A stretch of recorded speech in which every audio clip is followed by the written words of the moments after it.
they usually want to move title so that they can play games because they have control at that title company. One deal we're working on right now has a weird probate thing. We have a buyer who wants to move on the property, but the seller can't afford to pay the probate fees and the back taxes due on it. And he's saying the seller has to cover that, and he wants to switch to, I think the buyer owns his own title company, so he wants to switch because he thinks he can get probate done earlier.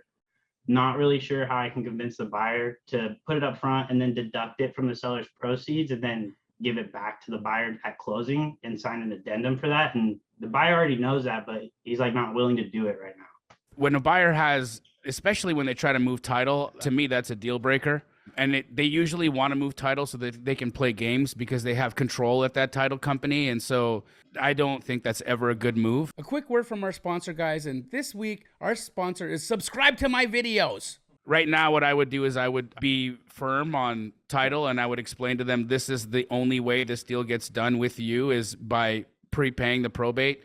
And that might be something that you guys offer to do as well if it's in your financial capacity to do. And then you can always create a document or create some structure with the seller that reimburses you guys at closing from seller proceeds. But the fact that the buyer or the fact that your potential buyer right now has all these conditions, that to me means that they're not quite there yet. And if the buyer truly does want the house, they will do what they need to do to get it. Okay.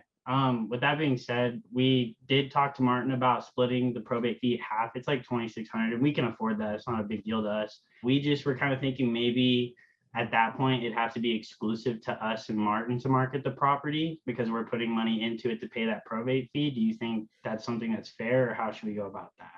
Because you're getting this deal from another wholesaler? Yeah, that's an Astro. Yeah, 100%. You would have to be exclusive on that. I wouldn't be making an investment into a deal that I may not be able to sell. Thanks for watching another one of my YouTube videos. Now it's your turn to go out and take some action. But before you do, like and subscribe to my channel because the law of reciprocity means you owe me, bitch.